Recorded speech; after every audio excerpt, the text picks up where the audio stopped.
Shall we begin? We shall. We shall. Okay. So, welcome back. Is it on? It is on. Welcome back. We are, of course, past the dice.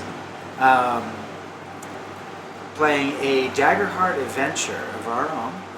Just as a heads up, this is a page from the Age of Umbra campaign that is in the Daggerheart book. So it is, of course, in our own words and our own homebrew. However, there are some similarities, so just be prepared for that. Where we last left off, our adventurers had made it through and saved Illan by the skin of their teeth, some may say. And after that, they immediately set off after a long rest back to Rothir with a somewhat shady-looking fellow, a devil, some may say, or an infernal, by the name of Beethoven, claiming that he has a relic that could change humanity's course from complete annihilation to having a chance. Seeth, unknowingly, agreed to the transportation of this individual to make it to Rothir. You know that Beethoven is very much adamant about speaking to an individual by the name of Tiny, which you all know is the leader of the scholars.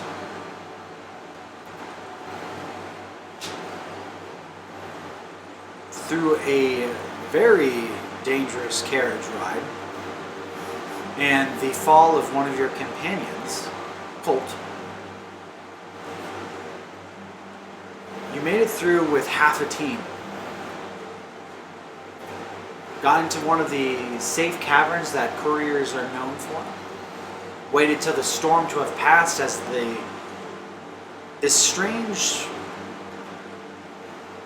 elemental anomaly had came through and thrashed you around as you barely made it out. You open up the door and just sand piles in as you notice that the storm had passed. You check up on Colt as he seems to still be short-circuiting here and there and know that you need to make it to a mechanic. And that there is one here in town. The day's journey passes. And you all make it back to Rothir as you come back up. The giant doors of your home just swing back open. Cranking up just as you see your fellow companions, or not your companions, but for lack of a better term, your family in this small settlement. You end up immediately being greeted by Dremor. You see the scale Dracona raise up a spear with the Rothir flag flapping across it, and he thrusts it up, and you can tell and enjoy not only the spoils and carriage and things of trade that you were able to accomplish and get from saving Illan, but all that you were all in peace, in one piece. You see immediately as the doors close behind you, some of the townsfolk immediately greeting you and just like praising and found themselves just in utter joy as you begin offloading the supplies that you had gained.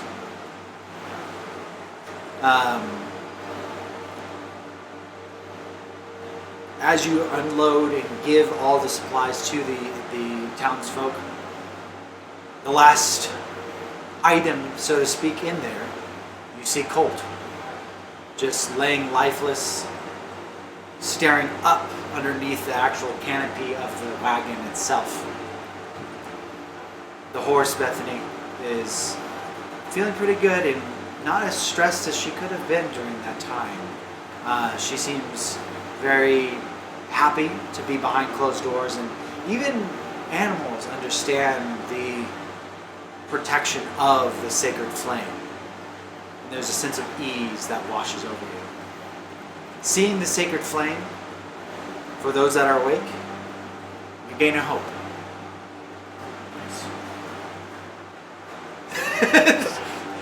You unconscious, you can't see shit. I can't see shit. That being said, you do have Colt laying down, still charred from the dark flame that he got encompassed in and engulfed in. But you do notice that there is no longer any rust or anything on his body.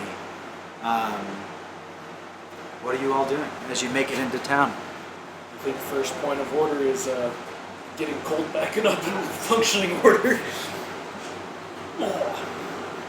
So I think take him over there and then bring Beethoven towards Tiny, and We could split up. that's also true, yeah. I was gonna say, If you wanna, do you wanna take care of Colt, or do you wanna take care of up to you. So, I mean, both of you are strong. you say, I'm just a hunk of metal. you are stomp a metal at the We're end. debating on splitting up the group to one go have Colt go into the mechanic shop, and then the other one take Beethoven to Tiny. Because time is of the essence. So you see Beethoven kind of shuffling around. He has definitely keeping whatever that is close to his chest. Who would like to accompany Beethoven to Tiny? Yeah, I'll do it. You okay with that? Yeah, go for it. Okay.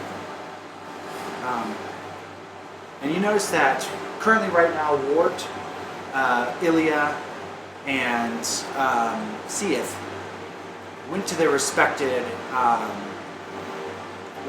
so Wart ended up going over to David, the Delver, kind of filling out a report, made his way up to the camp along with Ilya.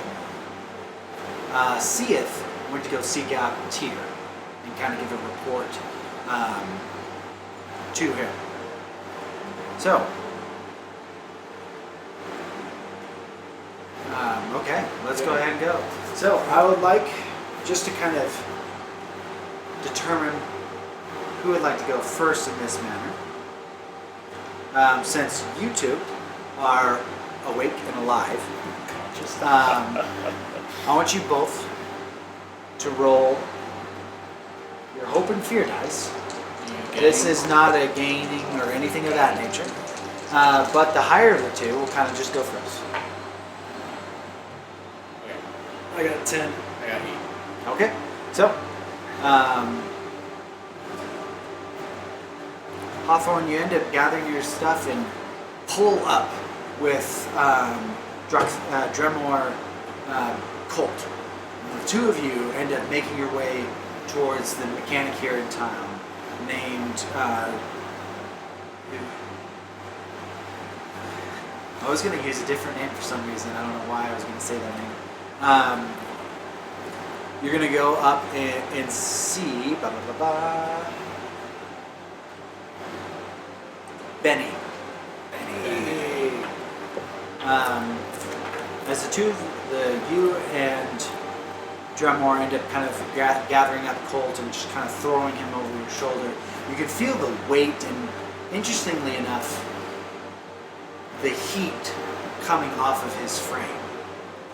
There's still like a slight burning sensation, even though it's been a day, that still kind of tingles the back of your neck. When you feel that touch of that metal, you immediately get the sensation of eyes watching you.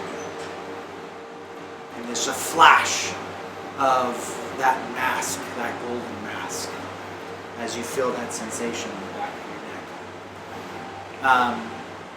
You notice as you're making your way towards Benny's, you end up seeing Beethoven and Orin make their way up the spiraling staircase that leads up to where the scholars are. So around the corner, in a very shabby looking workshop, you hear the sounds of gears turning, just kind of this sensation of like metal being pounded against metal. Let me go ahead and turn this down a little bit. You know, like as I'm walking over there, I feel like Hawthorne would fill in like everything that happened to Dremmer. I'm gonna give him the full rundown of everything. I can't believe that you guys barely made it. Yeah, we were lucky. The courier that came here could barely stand still. He'll be most happy to know that his town was saved. It's good to hear. We need everyone we can nowadays. Yeah. I think we're down to 3 sacred branches. I'm not sure what we'll do if something like that happened again. Let's hope it doesn't. There's only so many mouths we can feed here. As you approach the shack, you can see the sparks kind of lit up through the window seals. And you open up the door. And inside, you immediately feel the heat of a furnace kind of burning loudly. You see this small halfling man with goggles on top of his head, kind of tweaking and like playing with a few different things and heating up metal, cooling it off, bending it to fit his needs. You come on in. Oh, Hey Benny, got another one for you to fix. oh, not another one. Oh, it's poor Colt. Oh dear. He gone and got all busted up again, didn't he? Oh, you know it. He dusts off his hands, and you can see as he adjusts his apron, he's like, "But it looks like he got a good fresh paint of coat or something. He's looking shinier than I've ever seen him." Wouldn't call it a fresh coat, but he does look better, I'll give you that. Aye. Let's see here. And he goes around behind Colt and lifts up his hat a little bit, and you can see him adjust right where the skull cavity would be. And it pops open. And you can see as he pulls out this orb that is kind of flickering here and there. Oh, looks like the soul is damaged during this. What an encounter. What happened, if you don't mind me asking? We were over at Ilmore, and Big Dragon Man, corrupted by our favorite friend upstairs, has gotta breathe a lot of good black poop on him. Oh my. Well, let's go ahead and see what I can do for him. And he ends up taking it out, and there's this little pedestal that he has, and he lays the orb on top of it. You see as it rests, almost like spider legs, go on top of it. It begins kind of tracing where there's these inscriptions on that. And from what you know, Hawthorne, you're not too knowledgeable on the intricacies of clanks, but you do know that their souls are embedded into, as if scripture, onto these orbs. And throughout time, they do take wear and tear and damage. So the lifespan of a clank, once activated, does degrade. However, it's always when in use. Hence why Colt has been able to retain his sanity during these many, many years. Because he had most recently been activated relatively within the time of the Crawling King. Oh, let's see here. Looks like it's quite damaged. Oh dear. You really did something nifty this time. And he just pokes at the orb and it kind of glows a little bit. And you get a weird sense of like slight anger coming from the orb. So now we're going to see whether or not Colt takes a scar. Oh, shoot. So Colt, you're going to go ahead and roll your hope and fear dice. Now this is not a something that anyone can assist in. No. Can I put a feather on top of the orb? Can I kiss it? Is Just it kiss it for whatever good luck? wins hope or fear? No, Or actually. So, Is and I it should AC? reiterate. There's an AC. No. Oh, I need to look at the notes here real quick. Essentially, though, hope or fear will end up going if you take a fall and then if you want to be revived right then and there. This one, I almost want to say it is your hope die, which It's is like a 12 different- sides. Yeah. If you get higher than 6, so it's just your hope die, you don't take a star. I can't use anything to assist. You can't use anything at this point in time. If you take a scar, obviously you're still in the game. However, you have one less hope.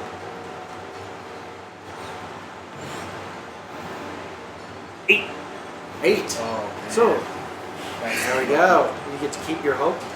You no longer are disabled in that Breathe way. the fresh air. Because He examines, and you see him as he's twirling this orb around and around as these spider legs kind of begin to tap.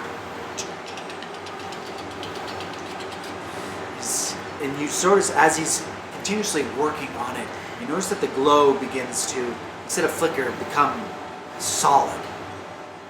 It glows, what color? Right. Red. Glows this reddish hue underneath these golden letters that are kind of all inscribed from a language far long ago and far lost. He takes it, there he is, oh, there he is, good lad. And he comes on over and puts in where the skull is, seals it up, and immediately you see one of Colt's eyes begin blinking rapidly, and then the other one begins blinking rapidly, and then both of them turn the red color that is the same as underneath his head. And Colt, you are back. Is there anybody in front of me? In front of you, I would say is probably, well, no, behind you is Benny. It's a little I was bit. gonna say, I would say that there's probably no one in front of you immediately. Like off to At the least, side. I would say that everyone, nothing really there. Right there. Okay. So, and do I have any of my equipment on me? You have everything on you, yeah, I have absolutely. everything on me. You keep everything on your body. Immediately, Colt pulls his firearm, turns around, and he goes, "I will be your undoing." And he turns and he's like, You see, he raises up his hands and is like, oh, that's all right, just a glitch, don't worry. He puts his finger down to pull the gun down a little bit. "Okay." Okay, so he was stuck in. So Colt was still reliving that memory, right? Was that what's happening? I would Just out of assume curiosity. it would be one of the few times he's died. So I would say this would be the original time he's died, where he's under the assumption that this is before the crawling king. Oh. And you can see that he kind of calms you down. It's like, it's all right, you're right. I'm alive, and then I put the revolver away. From what Hawthorne was telling me, that you ended up saving Ilmore with that there gun of yours. You're back home, Colt. You're back home. It's me, it's Benny. Thanks, Benny. Why am I alive? I couldn't tell you, but by the grace of something, it seems that you came back. Suppose there's more work to be done, eh? There always is in your line of work. Back to it, I suppose. Well, just another day. Nothing dying and coming back to life again, I guess. It wouldn't be the first time. It's true. So, we're going to go ahead and put a pin in that. I want the two of you to kind of think of some of the stuff that you'd like to do during this time. If there's something that I want you both to think about, after going through the chaos that was Ilmore as well as the Asylum, what you do spending the day as yourselves while this other section of the story is moving. Question. Yes. What do I regain by being alive again? It's HP and stress wise. Am I refreshed? Being revived, you don't get fully refreshed. You are with 1 HP. Okay. Your stress level didn't go up at all. But just kind of you're back. Okay. So think about what your character would be doing after such an event back in your hometown. That being said, Obram, you're with Beethoven. You see Beethoven kind of keeping this relic close to his chest as the two of you begin walking up the stairs, making your way towards the scholars. You recollect that in one of the tallest towers, behind David's place, is where typically the scholars tend to visit. You have a moment with Beethoven as you make your way up. You said the towers is where it's at? Yeah, there's one tower, kind of crooked, and just barely holding up. Quite a few stories high. Kind of not quite towering over like most of the town, but it's a noticeable structure that is kind of by itself. I'm just going to point to him, point to the tower and say, there, this is where the scholars are. We'll need to make our way up to the tower. And that's where Tiny is, correct? Usually he's found up there, yes. Well, so the thing is that I'm getting all over the stairs right now. Do you know a quieter route by chance? You could see that there are a lot of people taking notice of this newcomer, as well as this completely black-skinned. You haven't met technically Beethoven yet, which is okay in character. But his eyes, these golden eyes, kind of shuffling back and forth as you notice that people are taking interest and word is kind of spreading that there's another newcomer here in town. So being a courier and knowing my way around the town since I've been here for a while now, I know of the secret routes to go to. So I'll take him to the least conspicuous and the fastest way to that. Okay. So you make your way there deftly, very quickly. Yeah. And trying to not grab too much attention. Yeah. And you notice that Beethoven throws up his hood. His horns kind of poking out of it. And he kind of asks you, so what kind of person is Tiny? He's not tiny. Oh. He's a giant. He's a giant. All right. Yes, we call him Tiny. He is very wise, though, and he should help you with whatever you need. Right. I hope that he's able to. I hope so, too. It's making me a little nervous.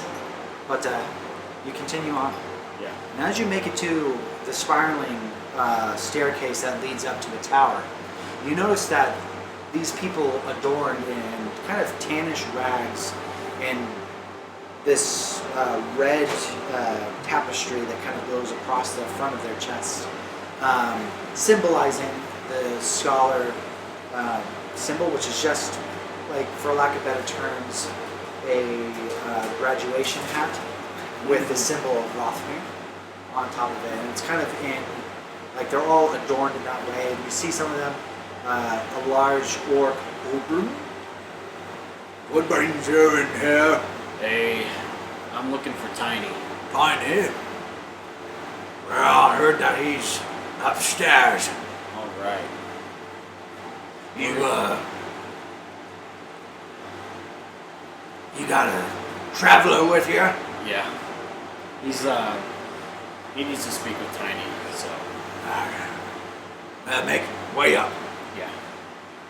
We've got supplies down at the bottom. We came back from Gilmore. I heard, yes. So, yeah, they're back at it again. Good to hear that you were able to assist them. Well, it was everyone's effort. I wouldn't have been able to make it without my companions. Well, I won't keep you. Alright. And you notice on the inside here, like, the first floor seems to be, like, many desks, and there seems to be these scholar types kind of examining old tech, like different spheres, different structures, weapons, and things of that nature. Cross-referencing books, which there's these spiral of books that kind of just go along all the line of this tower. And you notice that there are just these long staircases that people end up like moving up, grabbing a book, a tome, making their way down and moving it that way. Yeah. And just continuously examining these old ruins. But eventually you make it up to close to the very top. You do notice Tiny kind of scribbling underneath like a tome, just kind of documenting, and he has his one monocle and his smallish top hat that is oddly small for his head, this giant of a figure with his vest. He comes in. Oh dear.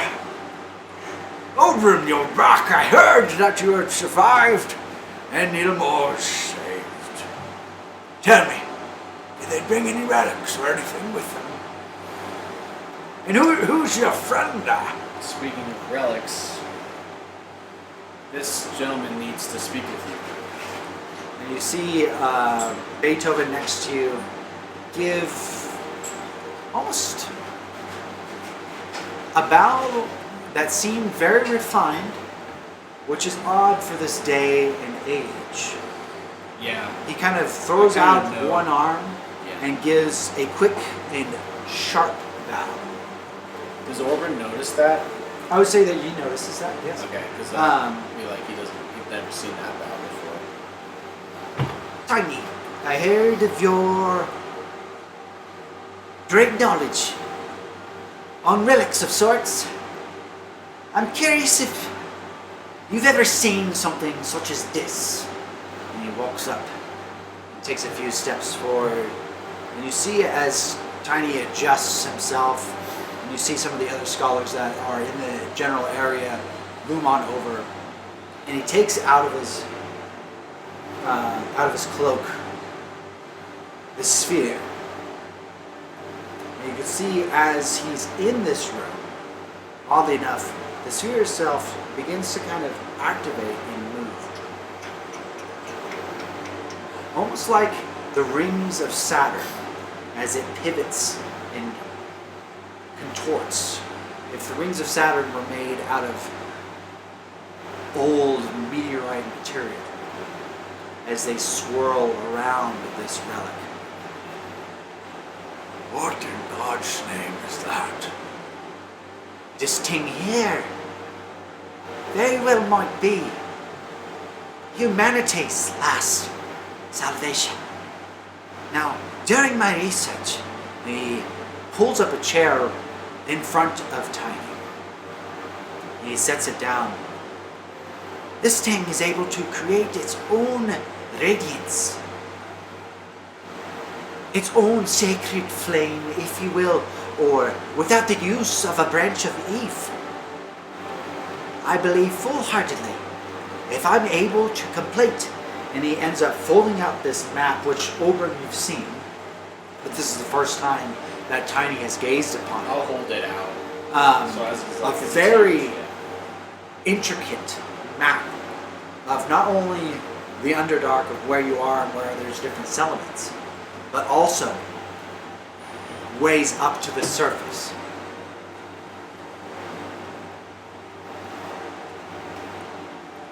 During my many years of research, the most northern part, the tower, the castle of Illan will have the last piece of this particular thing, or at least a piece of it. I come to you here today to ask who would be able to join me on this expedition. The likelihood of death is very high. However, for humanity's sake, it's a cost that I am willing to take. But do you have anyone? And he seems desperate in his eyes as he shuffles not only between Tiny but Obram and some of the scholars that are around. That has faith that we could have a better life than what we have. That would be willing to risk it. I've been around since before the undead king crawled this earth. I know what life was before. And even though I might not have had a big part to play, I was a living being during this time. And I felt like there was something that I could have done.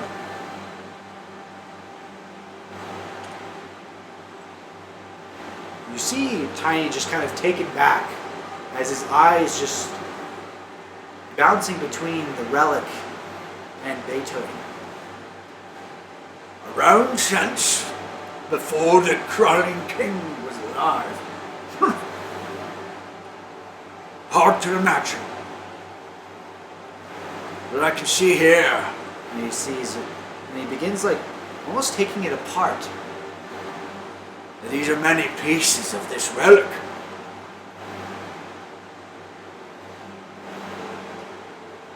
I will need time to think about this.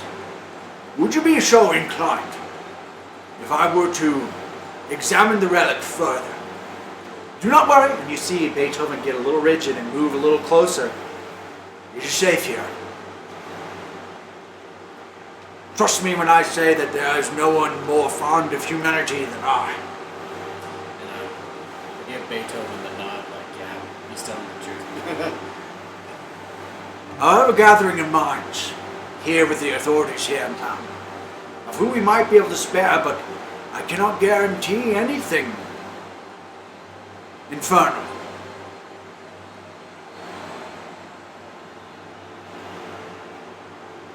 However, life has given us quite a few miracles lately. And he gives a nod to Orin. We'll see you by sundown. The relic will be safe here, and we shall examine it to see A, if your claims are true, and B, if it's even worth a suicide mission. Adjusts himself.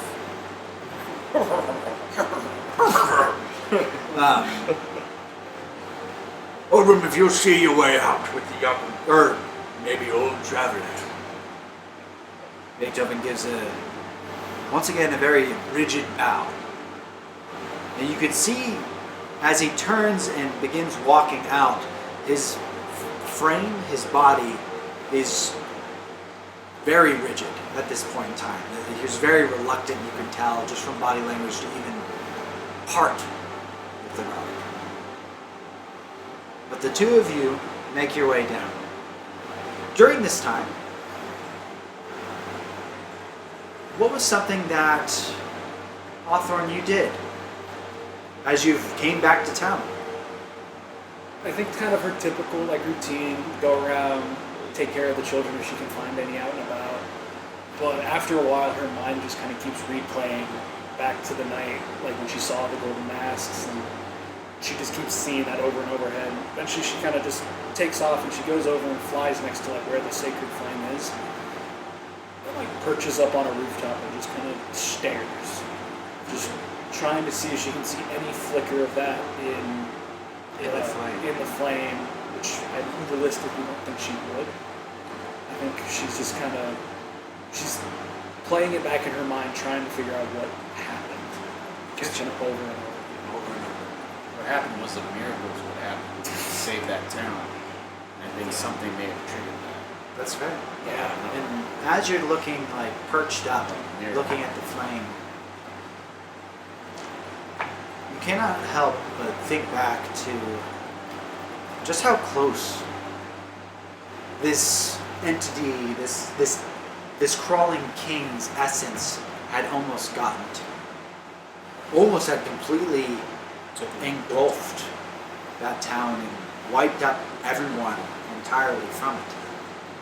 And you remember oddly, as you were walking with Colt's body and making your way towards the tavern, people just grasping at you, praying your name, like saying, like that you were their savior, that you're some kind of angel. Like these people just like gripping a hold of you, wanting a piece of you.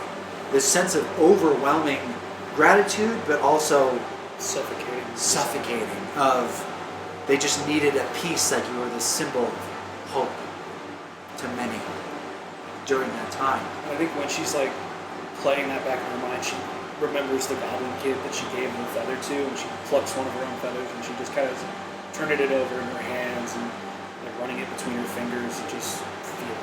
Like, feels good. During this time, Colt, what did you do? As you rebooted your system, you are moving around lighter than you ever have moved around. You don't feel Rusty. To say. God damn.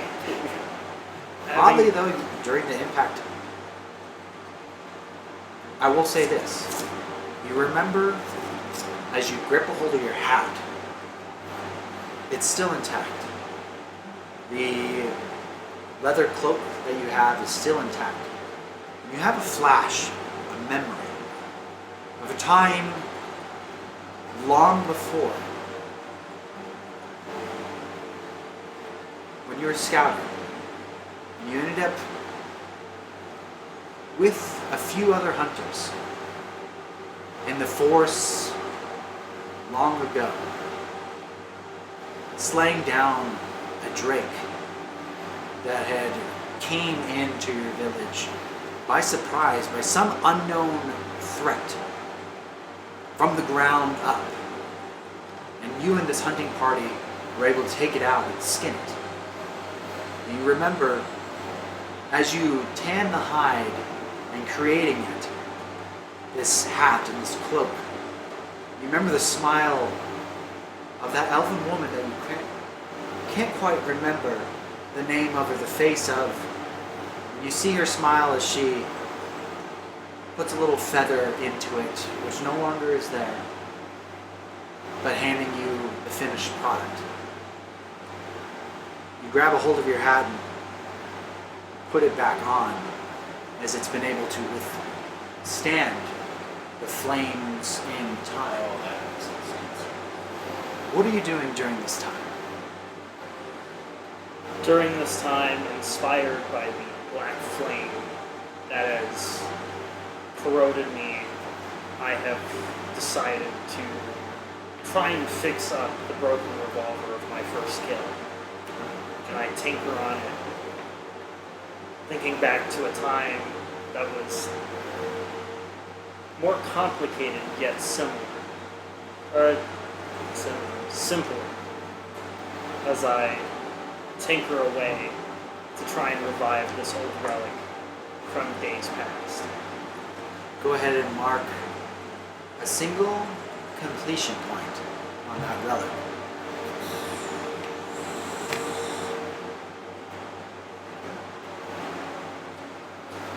Hawthorne, as you are perched there staring into this flame, you notice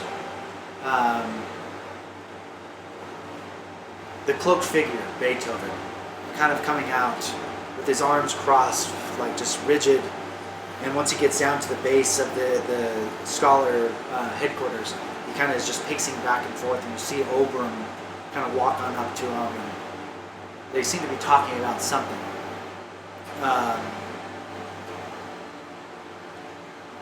and they move towards the center of town, the two of them, where Beethoven now is staring at the flame, not next to you, but as you're perched up.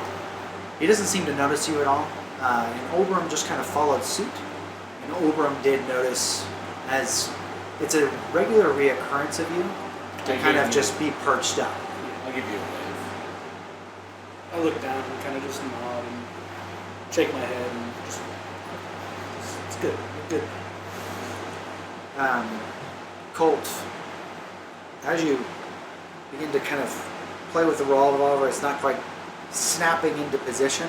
You notice that off, like where you're at, next to the wall, you notice that the party is kind of gathering right there, and I'm going to say that you make your way that way to them. So, Hawthorne and Oberon, you notice the Colt fidgeting with something and just putting it in one of his holsters. Putting in his holsters, it's probably that gun that he's been working on, or he's had forever. Because Orin probably has seen it. Yeah, I would say so. I mean, it's something that he... Hard to say whether he keeps out or not. But it does catch Beethoven's eye. So,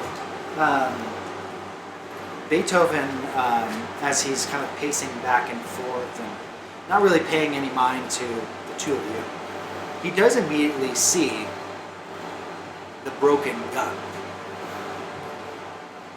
And as Colt approaches, you see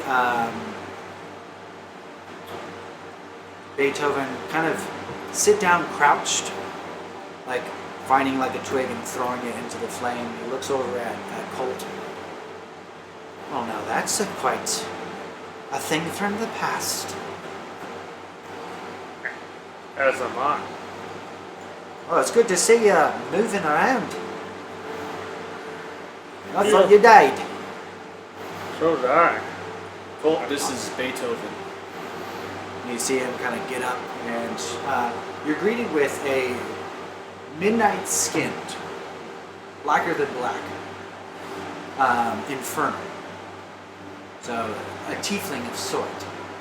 But you immediately see him, and your brain flashes back to like a devil from your time.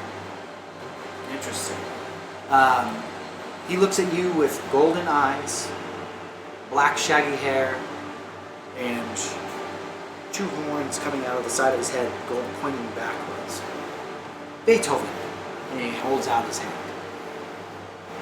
You know, in a time before the world moved on, I wouldn't shake it. And Colt reaches out and shakes his hand back. It's good to see that many, many years have passed that you still have your manners. What's left of them? It's crazy to see something functioning nowadays. Yeah. I feel new. At least as good as it's gonna get. Well, I hope that... I really hope that I'm able to get a party together to go further. I filled him in on the details. The Tiny's- details involved. Yeah, As so they Tiny, kinda- yeah, Tiny's looking at it right now, basically. He'll meet us at dawn, right? He said later that night. Later that night. So we're getting word on what this, I don't want to say relic out loud, what Beethoven has. And as everyone kind of meets up, Hawthorne kind of takes off and she flies over the flame and drops the feather that she was playing with in her fingers into the flame. Kind of like a little tradition she does to herself. Yeah. She kind of lands down with everyone, not really saying anything, kind of just to herself, but there. There and present. I know that we really didn't get to talk or conversate at all. I don't even know all of your names. I know you just introduced Colt. I heard Oberon. What is your name? And Hawthorne like sticks out her hand. She's like, Hawthorne, it's nice to meet you, Beethoven. Grips a hold of the hand. I want to pick your brain at one point or another. Yeah. Especially the fact that you said that you were here before the Crawling Kings rose to power. Right. So you've been around for a very long time. More than an Infernal usually lasts. And you can see that his eyes kind of drop down low and as if he's remembering something. And he looks up at you with those golden eyes. I've been around for a very, very long time.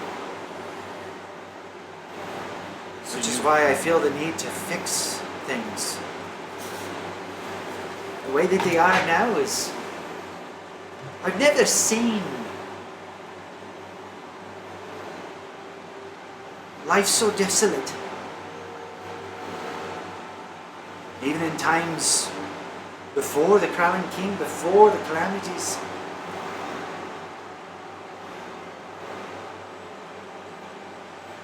I just want to set things right. Set things right. You felt, it sounds like you said, you mentioned that you said that you didn't think that you did enough. What happened? Were you there? That was a long time ago. And the thing is that I think maybe Colt was it. You might be able to put this into better words than I. Being around before the Crawling King,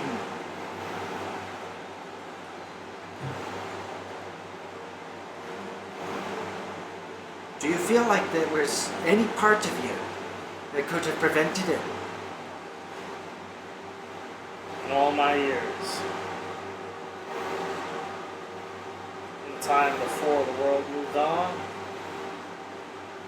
I reckon I could have done something. Doesn't that feel hard? Knowing the weight that you could have. If you were there at the right moment, if you were there at the right time. To see how the world is now. People starving. People clinging on to life and hope. When all there is fear around them.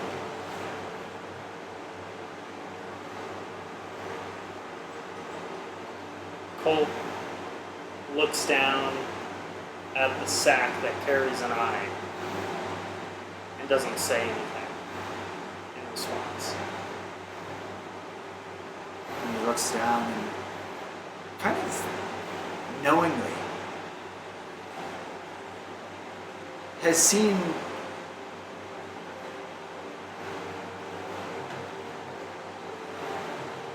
sees his response and kind of just nods, almost in agreement with the silence. Now this thing here that I have, I spent my entire life putting together, finding, delving,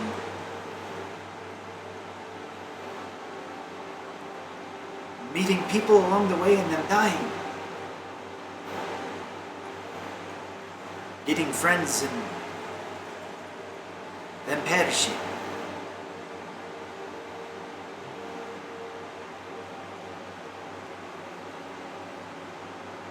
Immortality is not a gift, or at least long life is not a gift. I would argue that it's a curse. And you can see just his eyes lost in the flame itself. Do you know that we never used to have flames? Cities flourished. There's this thing called electricity.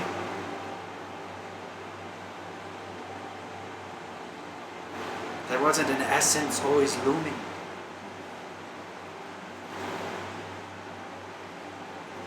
Talk of wanting to go up top. Right.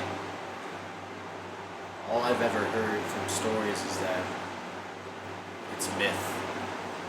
It's forbidden. There's nothing up there. It is forbidden, but I have been there. But do you know if this last piece of this relic that we're looking for is up there? I This- know it is. I know it is with all my being. I know. It's the only place in the nearby system that it could be at. Pieces of relics and delvers, which I think there's only one. You are very aware that sometimes broken pieces of a single relic can be put together to create the final product, so to speak. So what he has been gathering this whole time, you're familiar with the concept of pieces of certain relics to create one, and them being, once again, in the general area of maybe the largest piece, usually aren't spread out entirely. So, from what you gather, this seems plausible, but still there's no telling if there's something that he missed along the way, or if this is the final piece or just a piece. Hard to say.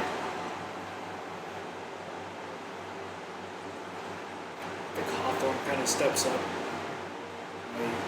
She kind of goes, I know you're putting together a team, and even if you don't get anyone else, I'll go with you.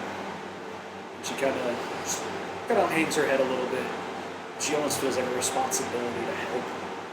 Even though she wasn't there before, she doesn't feel the guilt of like knowing what came before, but she wants people to feel the hope that he seems to remember.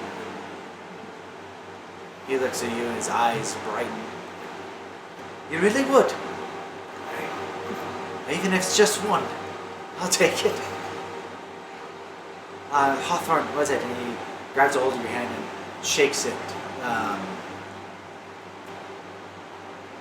When he does, and as his eyes radiate with hope, you let go, and he kind of goes and he talks and mingles with people around, and in the flames, you notice a skull kind of staring at you in the flames itself.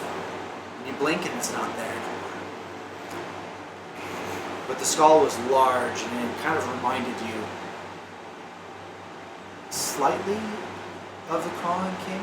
But you think to yourself, there's no way, it's the flame. He's watching us. Yeah, I've been noticed by God and the devil now. Now, I'm extremely thankful. However, I don't want to step over anyone's toes or anything like that. I like to hear what anyone would offer, but your own person.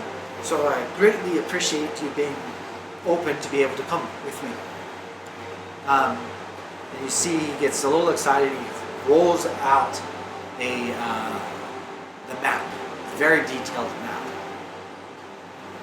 North of here, we'd have to make our way to Clockwork Town.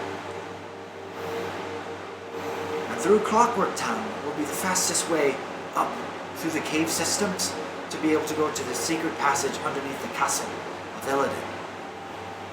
You can see him kind of flipping through, almost as if there's like several just hand-drawn, detailed maps that it seems to have he's bartered with, written himself.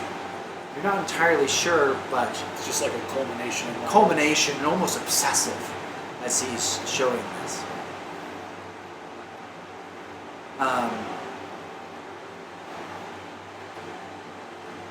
Is there anything that a lot of you would like to do or say before moving into this next chapter of this grouping? I would like to do something because I didn't really get the chance to do it. Yeah. I wanted to go talk to Tyr.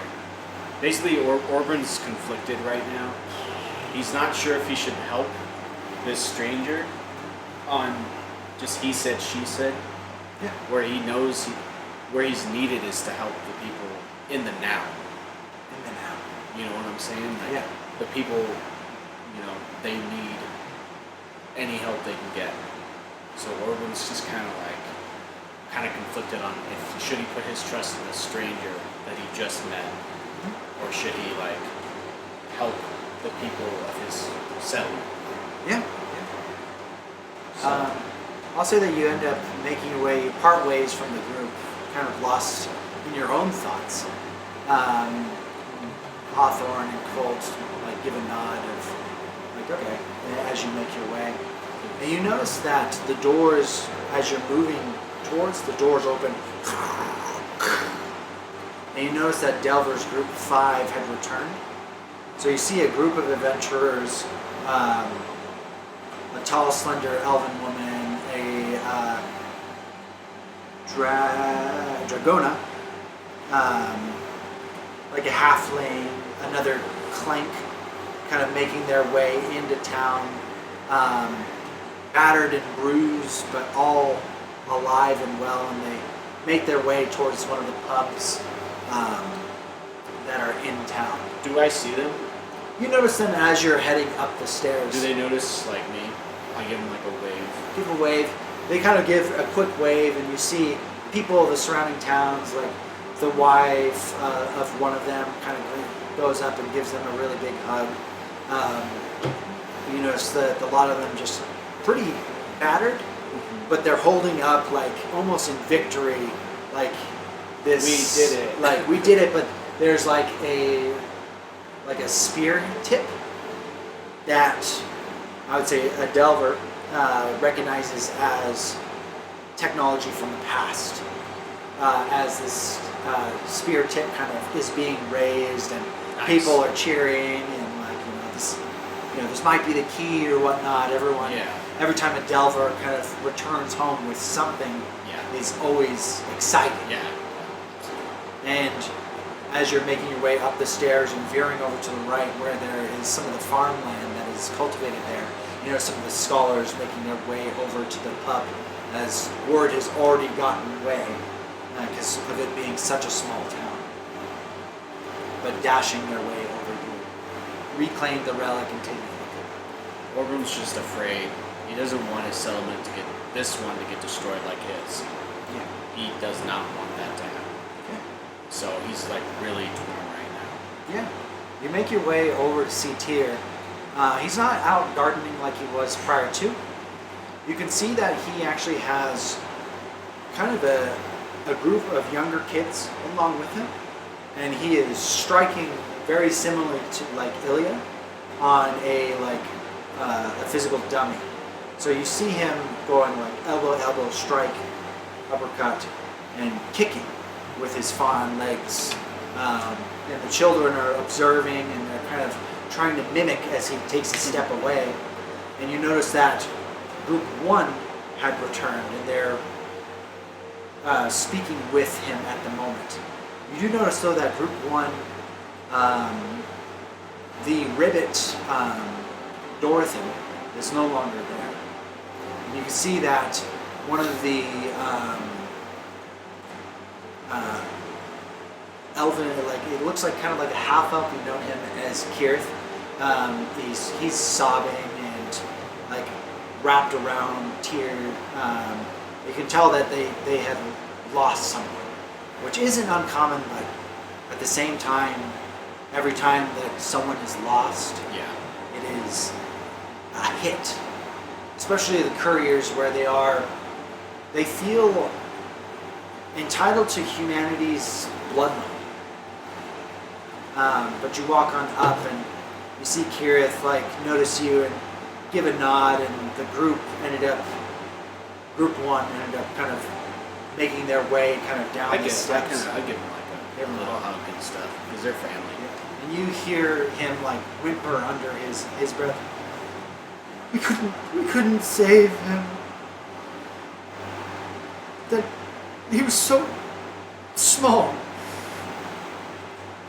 And you know him, he's never the fastest. Sorry. I'm not laughing. My character's not laughing. Sorry, my character's not laughing. You're good. Sorry. And he just kind of grips a hold of you and gives a pat on your shoulder as he walks over. But as you look at him and look at the group leaving, I'm going to spend a fear. And you mark a stress as you reflect back to the moment that Colt Almost died. fell and you blocked that blast of heat in front of him. And as you remember, flash back, like turning back, and you see Colt just falling back to the ground and hitting the ground hard. You mark distress. But you turn over to Tyr. You can see him just with a frown on his face. And he quickly kind of hides it and looks over you and smiles. That almost happened to Colt. I heard. I'm glad that you're back. Glad to be back. But Is he alright? Cool. he seems to be doing better. Actually, something happened. I think he's found new resolve. Not as... He seems like he has more motion in his step now. How's Hawthorne? Hawthorne's doing good. Something's happened to her. She seemed quiet. I'll just see her sometimes staring at the flame. Well, I wouldn't read too much into it. She's always been a quiet type. We almost didn't make it. Glad To you be made it. honest with you though, the mist was surrounding us. It's something that you should never have to endure. Gladly do it if I have to. I don't want what happened to myself. You know, you and Leo were there to help me when I was on death's door. I remember. But Can't forget. there is something I want to talk to you about, and I need your guidance. Let's hear it. CF picked up a contract to transport a person. You may know him, or heard rumor of him. He's an infernal in our town, coming to our town. He has a relic, and he claims, he's letting Tiny examine it right now. He claims that this relic can basically emit a sacred flame out of this orb. He says that if we complete the pieces that we need, that we won't have to live in fear anymore. That sounds like a miracle. It sounds too good to be true. It also explains why I got this, and he has a letter that says that there's a meeting soon. So it's probably regarding that, I would imagine. He says he needs people. I don't know what to believe, but I'm considering joining him. Are you? A part of me wants to. Do you know where you're headed? Or Yes. Someplace I never thought existed, and we were told never to go to. Up top. The surface. To So this- you can see his eyes just get wide. Like that's a suicide mission. Apparently there's some castle up there. An ancient castle. Never heard of it. I thought every structure got destroyed on the surface. Exactly. He says he's been around for a very long time. He says that he wish he was able to do something. He says that now he wants to be given the chance to. Before you get your head in the clouds, right?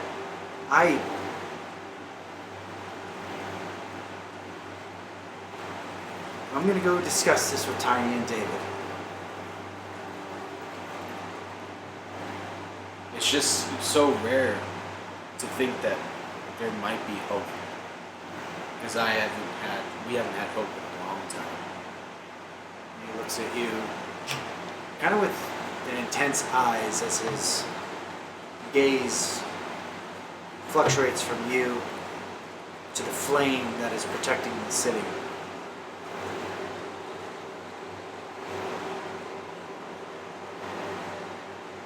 Your words will weigh heavily on me when I have this conversation. Once you're done with the meeting, if you could give me guidance afterwards. Let me get all the details before you run out to death's door, apparently. And he gives a nod and goes back to the lesson with the kids. Now, the three of you, before this happens, I want you all to think of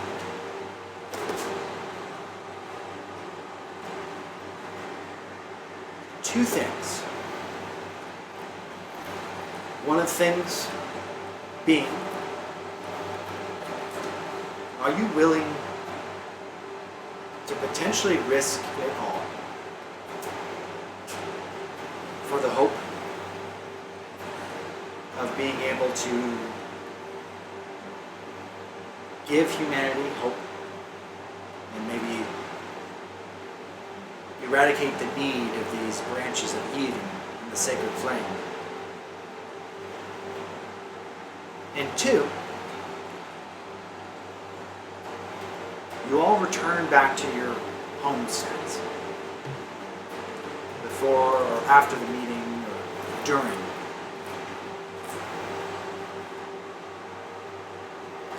What is something that you do when you enter in your own place of living?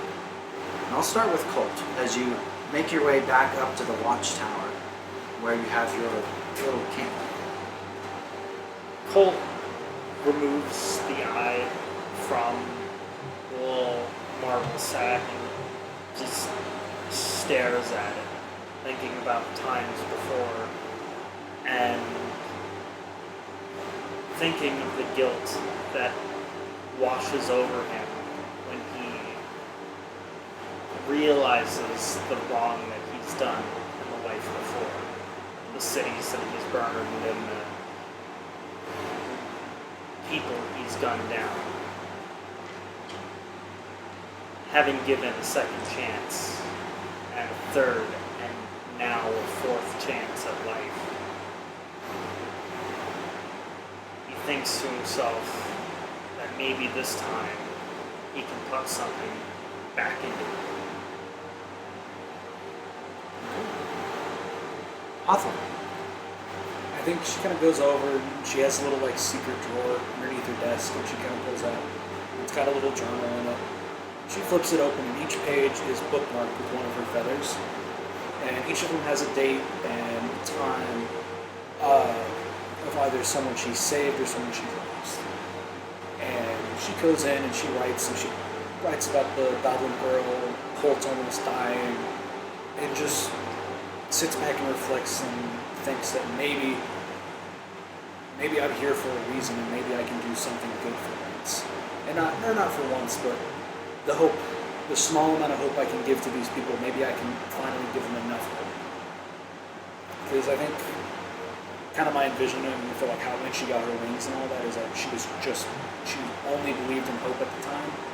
And she was a child and she was desperate for something to cling on to, and that's what changed her. I think she wants to essentially give that to the world. So that's what she's kind of jotting down. So, and Orin. He sits at his desk and pulls out his sister's pendant, or hairpin, and then he pulls out his relic. And describe what the relic looks like to me.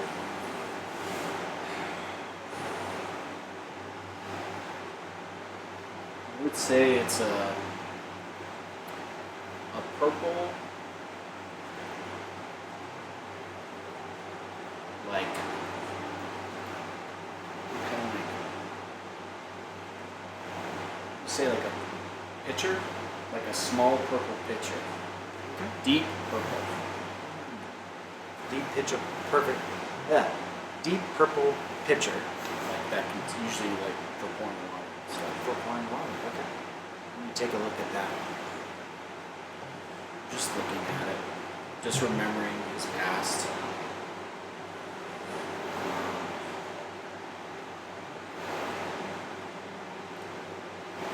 He considers bringing it to the scholars to donate. Just because he figured humanity would probably maybe use it more, but he's kept it close to his heart forever.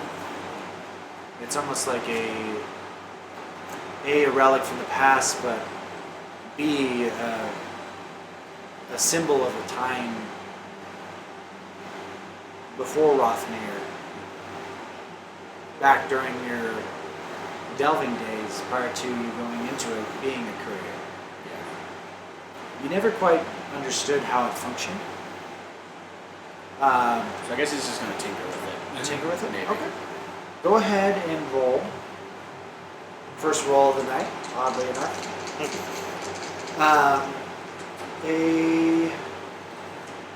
What is it? And a little cheat sheet. Agility. There we go. Go ahead and roll a knowledge roll. Oh, and critical. Critical. 2-2. 2-2. 2-2. So go ahead and take that hope, remove the stress. You examine this picture, and as you're kind of playing around with it, you noticed, for lack of a better term, a button that you've never seen before. And when you press it,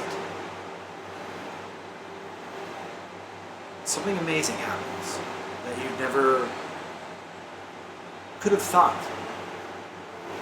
It fills up with water, No way. a scarce resource, and you drink it, you hit it again, and it fills up with water. What the fuck? And your relic is something from ancient times where people didn't go thirsty, or didn't go. They never went without. I'm gonna And write. the water is the purest that you've ever had. There's not like debris or parasites inside of it or anything like that. It doesn't seem like you have to boil it. It is pure and crisp, as what some ancient texts have said of a riverbed water purified by the surrounding moss and minerals. Oh my gosh. I'm gonna write all of this in my notes. Picture over. You have the sacred Brita. I have the Brita. So that's in your favor. So as time passes, you all gather up, and you actually hear knocks at your doors. And you notice some of the scholars. David meets with Colt, and Tyr grabs Orin. One of the scholars ends up grabbing Hawthorne.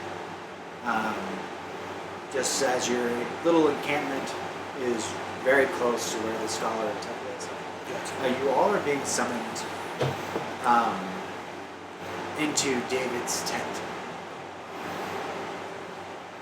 You arrive kind of mid-conversation. You hear David burst out. You're fucking serious. You're planning on sending people to their deaths over this. You've no clue whether or not this thing is able to do what he says. And Tiny is like, Well, now hold on. It does radiate a glow that is similar to the sacred flame. Once completed, it could very well do what he says. thought I heard footsteps behind me. Well, I don't understand your fucking mechanisms and things of that nature, but however, sending folk to their death over a what if sounds like a loss to humanity to me. You see Tyr kind of being quiet in the corner, and you all enter in the tent. And you see Ilya and Wart therewith, but for some reason Seath doesn't appear to be there with them. But you all kind of stamper in. And you hear Tyr. And I, for one, do think it's dangerous.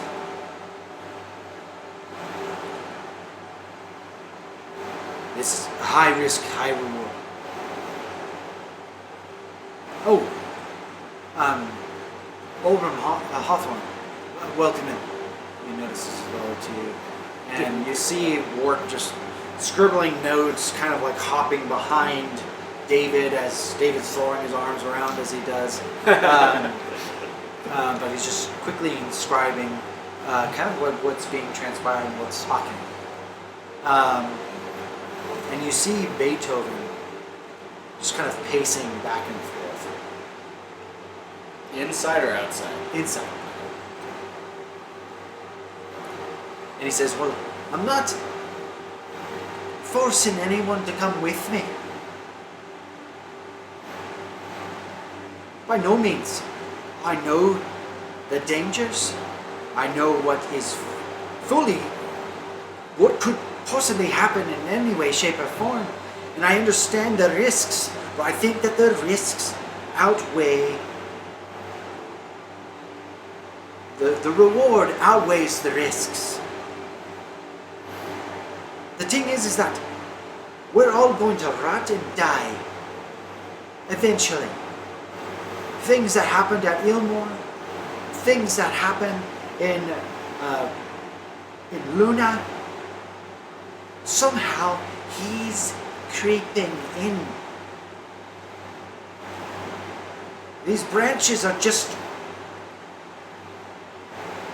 a band-aid. I'm just asking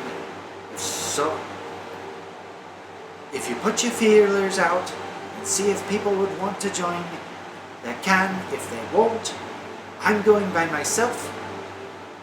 But if I die, this thing's dying with me. Maybe one of your delvers can find my corpse. When you lose branches and you're trying to find new ones. Like 20 years from now, who knows? Maybe 5 years from now. But I know that no matter what, that thing that looms in the sky, it's going to get each and every one of us. If not us, our children.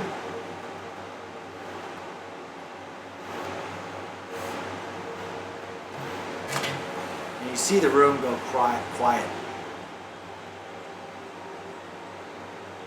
And the three of them, Tiny, David, and Tyr, just kind of look down. Orin speaks up. He says, what happened in Ilmore.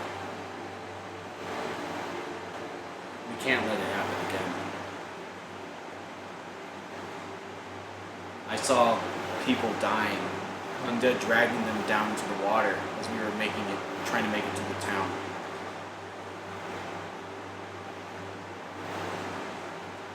If another settlement goes down,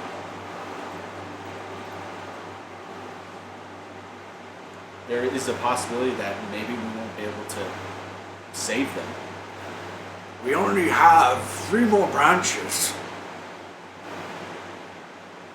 And of course, we risked everything to save this settlement because, life's important. Every life counts. If this relic can really, truly save us, wouldn't it be worth fighting for? Even if there's a small chance, the smallest chance, the fact that there's possibly hope is so rare to find nowadays. It's almost impossible. If there's a slight chance of hope, we might have to take a risk. When Orin says that, I think Hawthorne kind of sits up as well. And she just goes, the way I look at it is there's 2 sides to this coin. His side and our side. And if we don't take any opportunity and every opportunity in front of us to build more hope, at the end of the day, he was already won. We can't let fear rule us because that's what he wants. That's how he gets to us. Crawls in your mind and lets you doubt everything and anything. But if you let hope flourish, we can go further. And if not, we can bring back the world that we missed and everyone wants again. When you had mentioned it instilling in people's minds this fear that's there, I would say that, Colt, you notice observing David for a very long time, being underneath his leadership for as long as that you've been reactivated, you see his eyes droop from a frown to they soften, which is something that you've only seen twice. Once when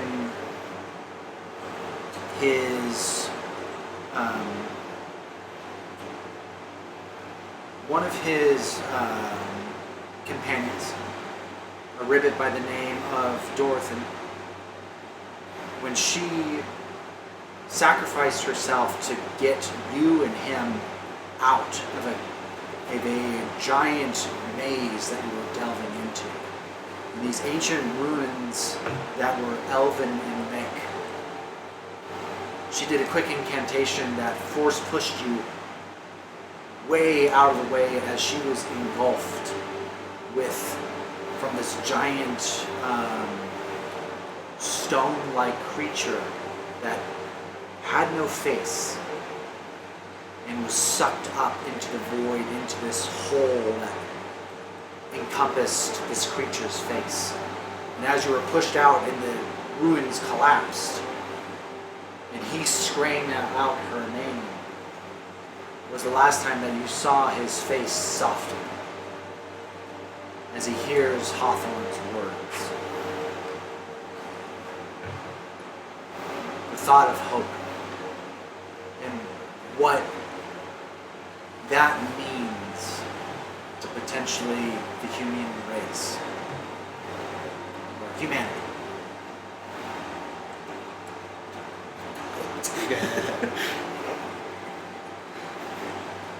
Colt steps up, now referring to David. He goes, I know for a fact you know what it's like to lose. You've seen it happen. I know we all know what it is like to lose. I'll tell you one thing, I've seen the world burn multiple times. And I'm so tired of sitting idly by. It continues to sink further into disaster. There is a shred, a chance that we can help, that I can do something towards this, and any of us could. I think it might as well be the right thing to do, so that we can stop losing over something that isn't inherently our fault. See David just still soft in the face, gripping a hold of his beard, looking over at you with his one eye. Shite. I think they're right. Well, I'm not forcing nobody. I put some feelers out to see if anyone would join. How big of a group are you looking for? And Beethoven speaks up. No more than 5. We need to be quiet, we need to be a small group, not a militia. I'm pretty convinced that the last time that we made from Ilmore to here, the Crawling King has his eyes fixated on us. On this, and he points over at the Horde. To have a large group would be slaughter. With a smaller group, I think we can make it to the top.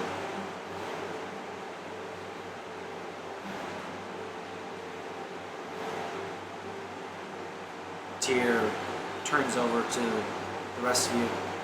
The reason why we brought you all here, this devil felt comfortable around you. Saw what you were capable of. And honestly, if you're going to make it, Tiny interjects. There should be a group of both Delvers and Couriers.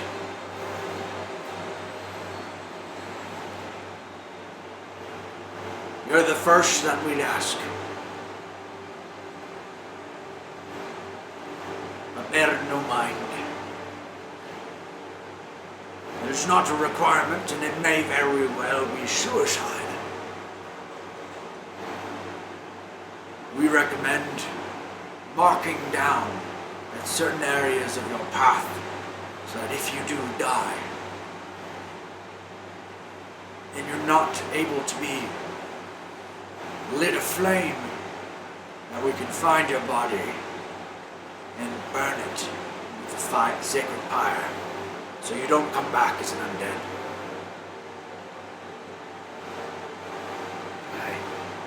Couriers, you know,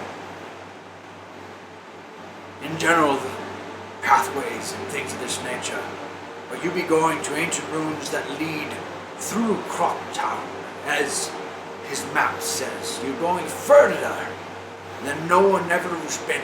Uncharted territory. He spits out a loony. Fuck 2.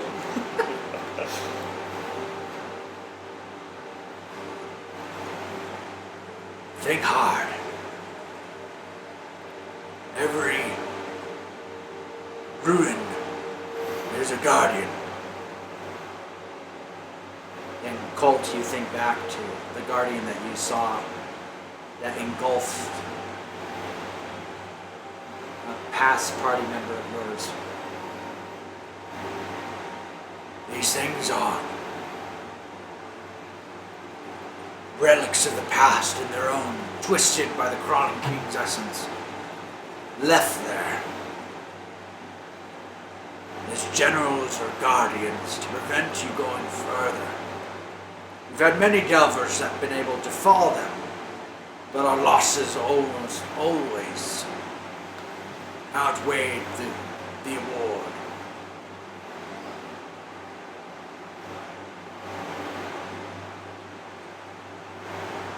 Think on it for tonight.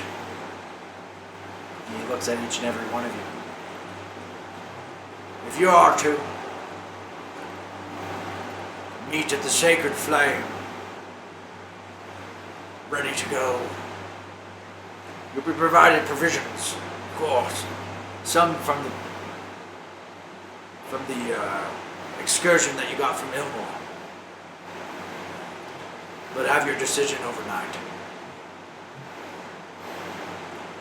If you're there in the morning, then you will be there. And potentially the last time that you may see your home. If you return with what Beethoven has provided, you very well might have the first step towards humanity's recovery and pushing back the darkness. Think on it.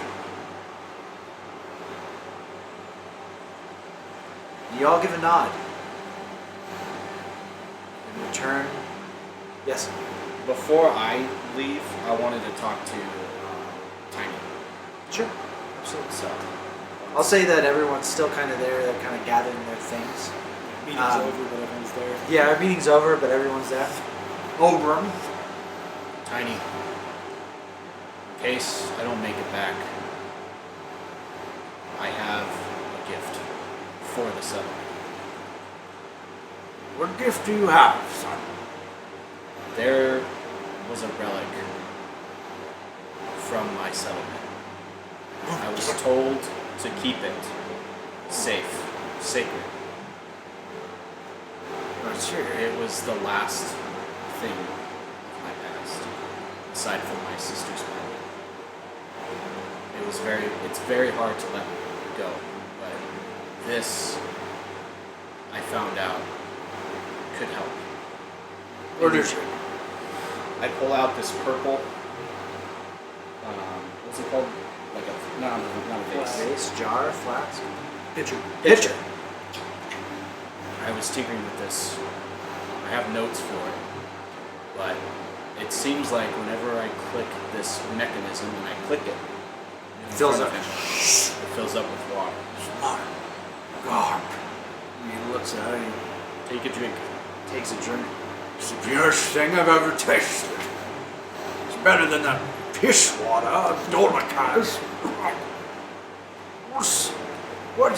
You've had this entire time. But I want you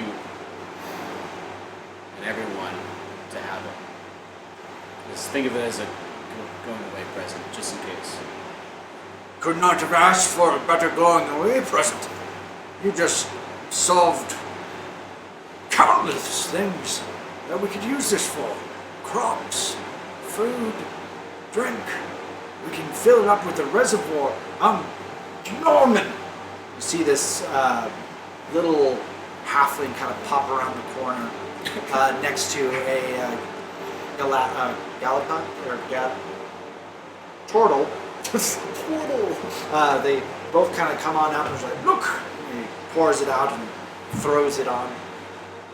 Let's see if we can manufacture something where we can pull from this at a larger rate than just this button pushing. See what you can do. Maybe we might have a water system here where we can have crops being watered, running water for bathing. I can't imagine. And he looks over at you like, What the hell? I have a gift for you. If you decide to go, I wish to part with something of ours in exchange. I don't need a trade. No. This is far more valuable and your life is at stake. I'll be there to see you off if you go.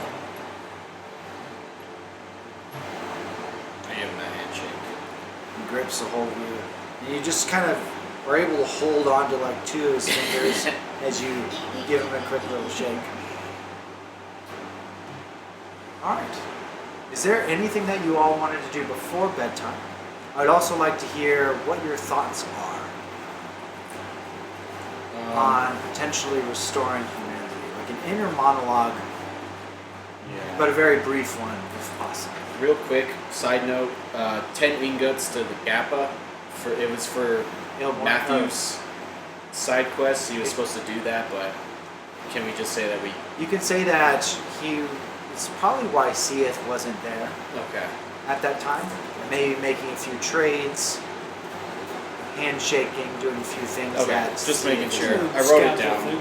Yeah. I wrote it down, so... Since we're getting close to 8:30. We can push it a little bit. It doesn't have to be 8:30 exactly. Okay, we push it a little bit. I know it was a long day and we're all a little tired nonetheless. Yeah. Well, I guess I heard your thoughts, so to speak, right before.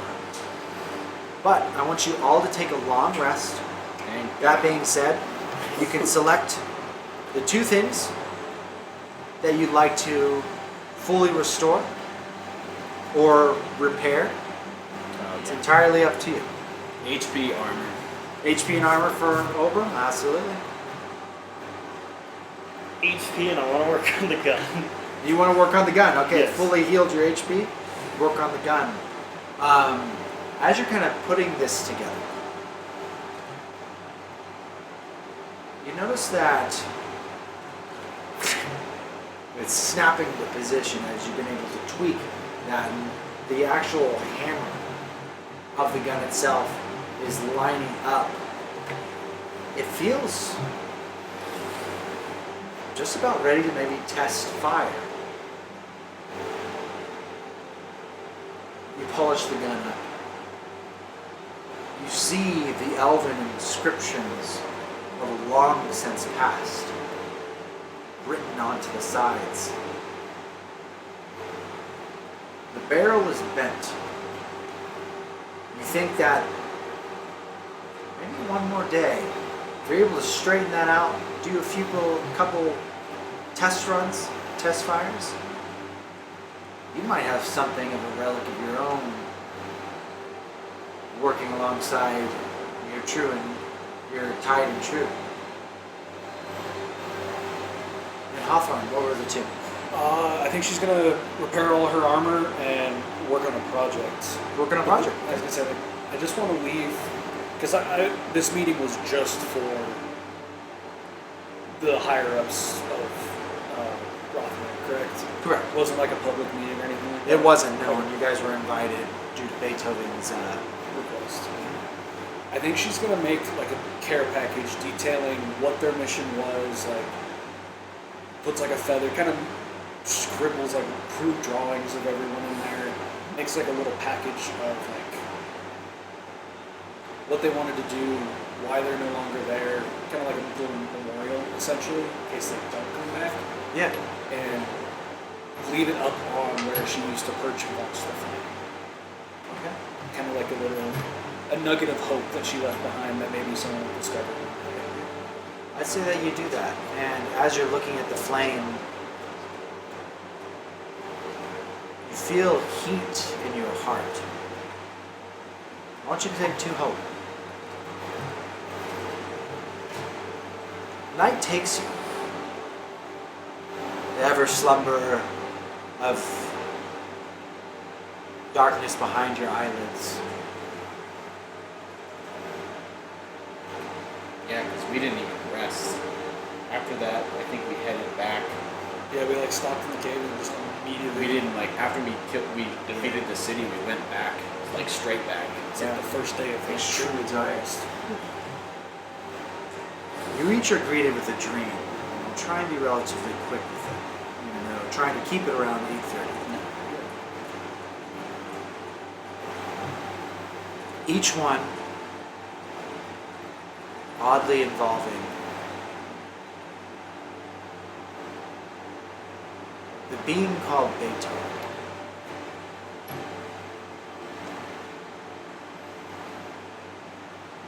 Colt, let's start with you.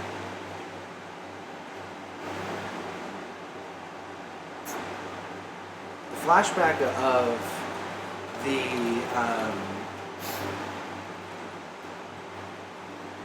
killing the Drake and you getting presented with your hat.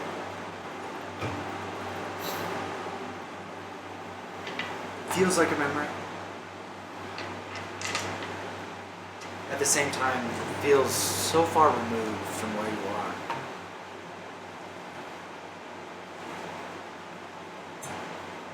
are. In the stream, you're wandering, flicking a coin up and down, looking through the forest. You remember seeing it briefly.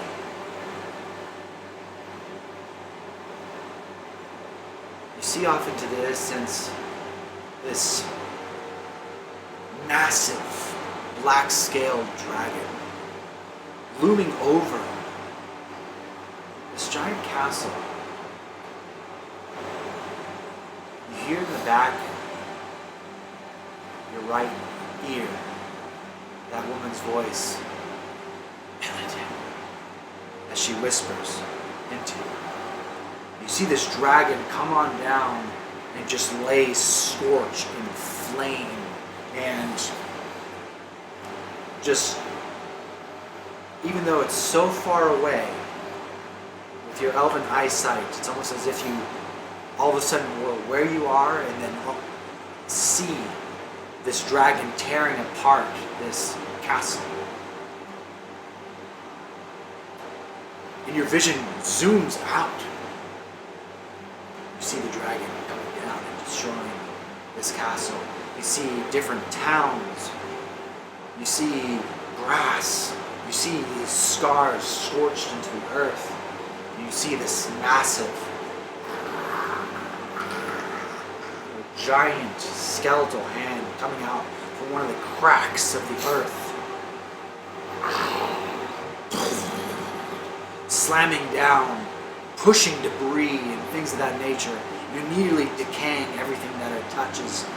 And you see this large skeleton coming out of these cuts into the earth cavities, raising itself up with this giant crown adorned on the skull's head. And you immediately zoom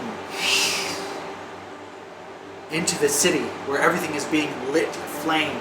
And you see people screaming and running and hellhounds running across the cityscapes, tearing people alive. You're all of a sudden charging forward and you have both of your guns out, just trying to defend people that are there, shooting to the left, splattering a demon's head across the wall, going off to the right, splattering another head. And you see off into the distance, briefly, Beethoven charging forward with these other looking adventurers kind of making their way up. And there's this beautiful, godlike Anasimir with white hair, golden eyes, skin as if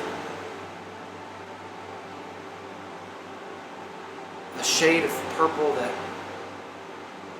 reminded you of beauty incarnate. And she turns to you as this group and people are going up.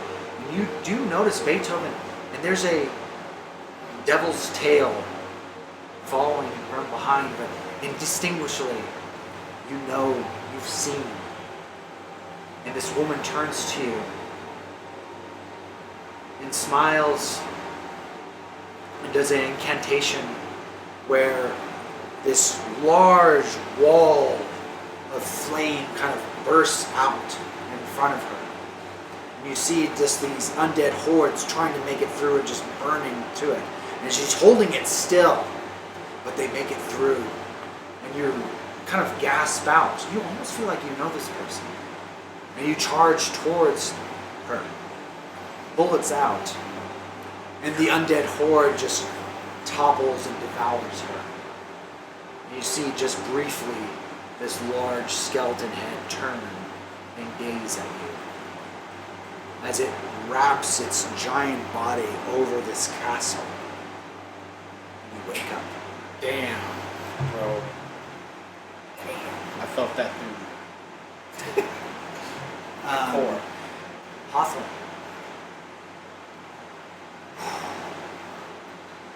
You're in darkness. You see the golden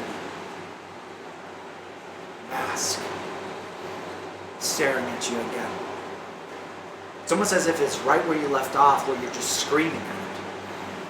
So loud, such a high pitch that you can't. Words don't come out, but the whimpering and quivering of your bottom lip you feel as you're staring at this thing.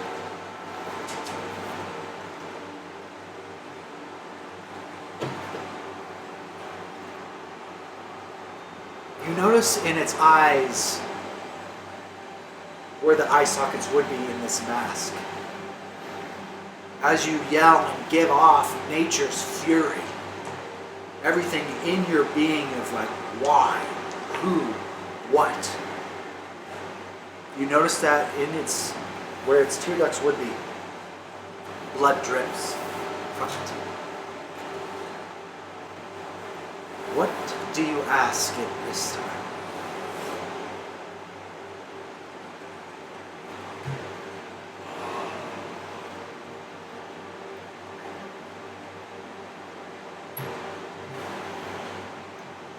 Am I here to destroy the world or save it? When this happens, the mask drips down into the starry light sky that is beneath your feet.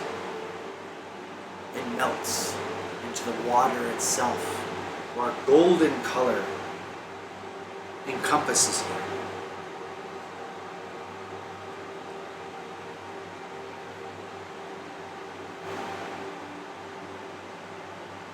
You get this feeling of a chill running down your spine.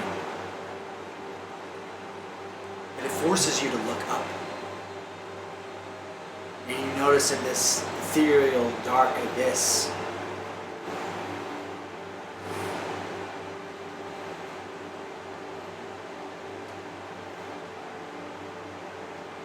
quiet stirs.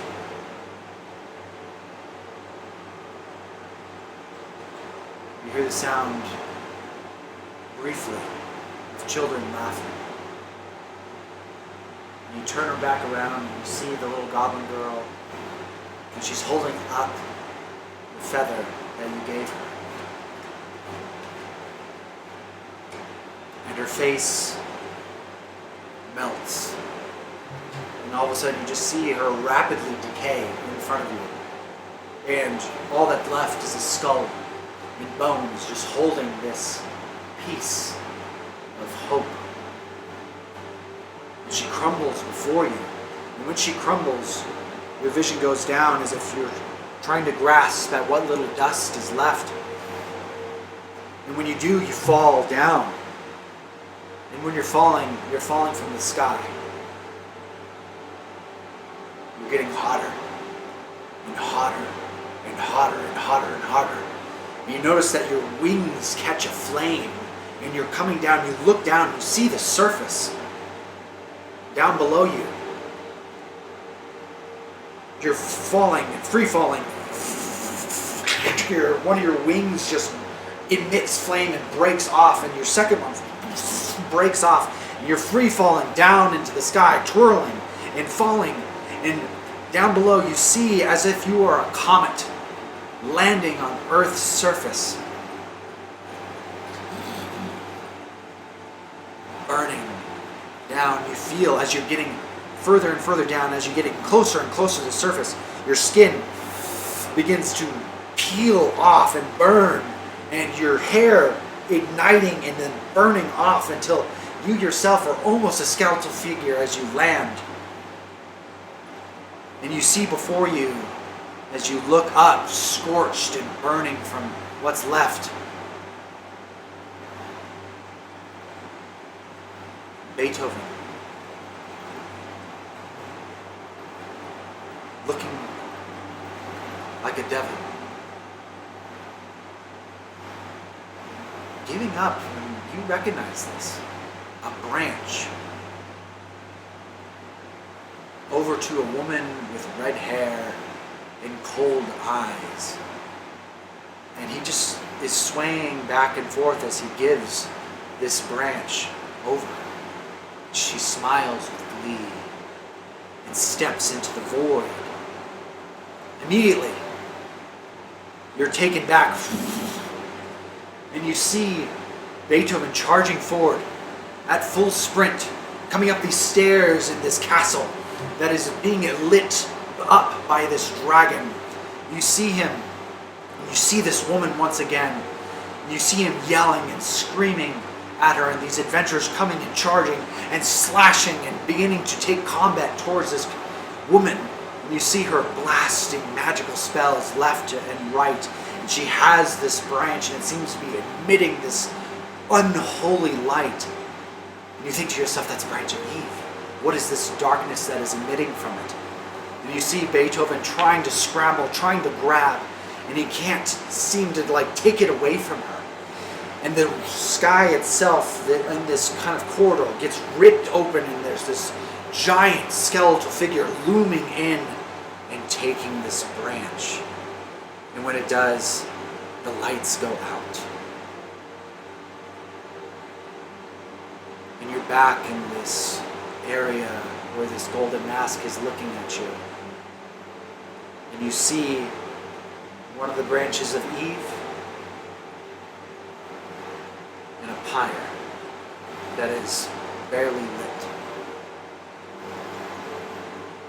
The branch is identical to the one that the woman had, the one that Beethoven was charging for and trying to retrieve back, that he had somehow given to this woman. What do you do? I think I look towards the mask and I just simply say, I understand. And I think she finally gets it. I think everything finally is clicking in her head. She's more at peace than she's ever been. You see the branch float up and lay on the pyre. And you see this black flame come up. It doesn't radiate hope or protection. In fact, it almost scares you when you see the black flames. That ends your session. And last but not least, and if you need to pack up more, Orin.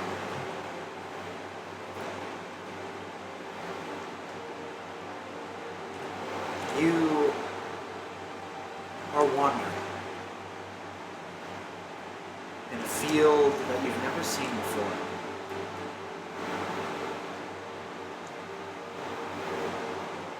Someone's next to you and it feels like a brother. But you've never met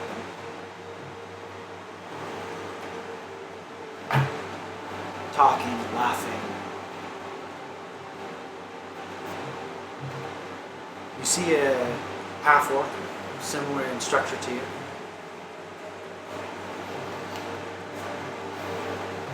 He's wrapped up in chains.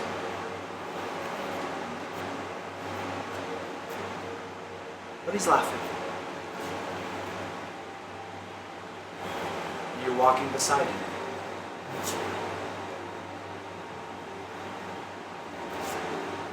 You bring him to a valley. And he kneels down.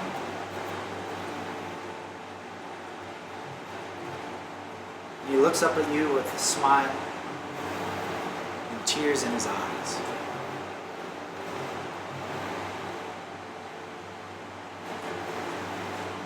take out your halberd and end his life. His lifeless body lays down on the ground.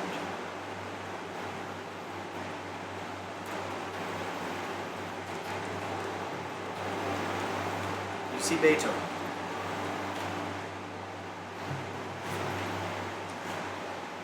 Reach in inside this individual's body.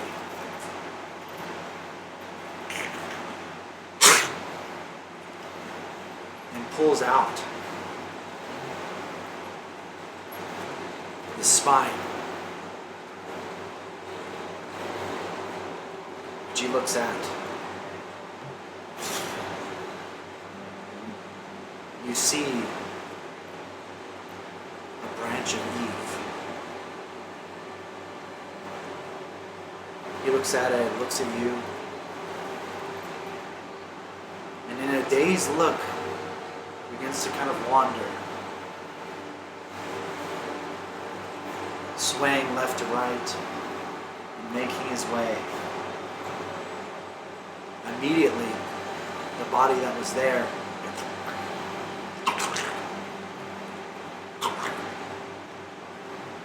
begins engulfed in flame, black flame. And you see this creature emerge out of this orc's body. And you see it look at you with yellow eyes and a wide smile, and these flames flickering from it. And it charges. There's a nearby village. You see this windmill village off into the distance, and it pounces on one of the people, just a child that was nearby, and begins devouring it. And when that happens, flames emit out of it, and then again catches it on fire, and then another one sprouts from the body, and the chaos begins happening. And you notice that this is spreading. These things are becoming, these people are becoming these creatures of this darkness. And you see off into the distance, far out, down below the cloud coverage, some of them begin jumping off this floating island that you notice that you're on, and jumping out into the distance, and you see down a castle that is being lit on fire by dragon's flame. But this essence, this darkness is consuming people. And you wake up. That ends tonight's session. Thank you all once again for tuning in. This was a shorter session than normal. However, we're very thankful for those that have listened thus far. And we'll see you all very soon. Thanks again for playing with us. See ya. Thank you.